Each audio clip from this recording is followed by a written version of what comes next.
The Vermont legislative session begins tomorrow, which is always a day of pomp and circumstance. House and Senate lawmakers will be sworn in, then the respective chambers vote on the Speaker of the House and the pro tem for the Senate. Our State House reporter, Stephen Biddix, is live in the newsroom now. Stephen, what are going to be some key issues over the next few weeks and months ahead?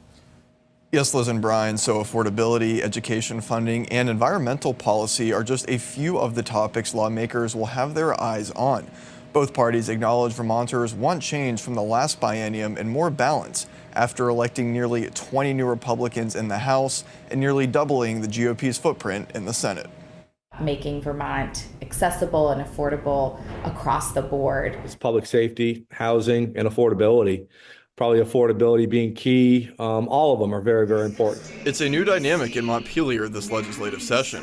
Democrats still hold a majority, but no longer the veto-proof one they had the past 2 years. Property taxes will be at the top of mind for both parties after last year's nearly 14% increase and a forecasted 6% increase this year.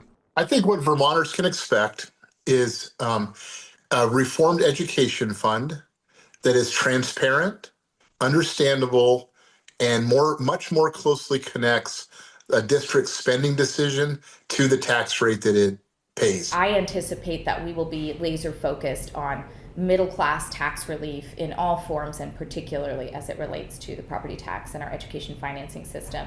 That begs a lot of long-term questions about school construction, not necessarily consolidation, but how we make sure we have full schools. Similar to the last few sessions, expanding housing access across the state and what to do with Act 250 will be top of mind for many. We've made huge progress with housing, but we have to keep our foot on the gas pedal to make sure that we keep the momentum up and getting more units made. The problem with housing right now is the cost to construct.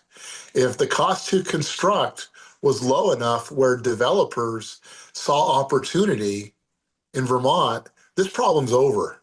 Environmental policy like the Clean Heat Standard, which returns for its legislative reapproval this session after being passed in 2023, now carrying a hefty price tag, will be a hot topic throughout, along with easing other affordability issues as lawmakers face the new makeup and message from voters. We need affordability in this state, and we need to get very serious about it. We were doing really, really well before all this spending come along.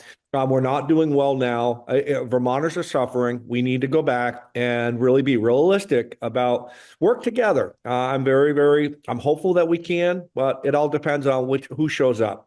They want us to increase their quality of life and lower their cost of living. I will be measuring all of the proposals that come our way against that metric. Tomorrow, we will have a Speaker of the House vote first thing in the morning between last biennium Speaker Democrat Jill Krowinski of Burlington and Independent Laura Sibilia of West Dover. And over in the Senate, Democrat Phil Baruth out of Burlington will face off against Republican Randy Brock of Franklin County to be the next Senate President Pro Tem. Live in the newsroom, Stephen Biddix, NBC5 News.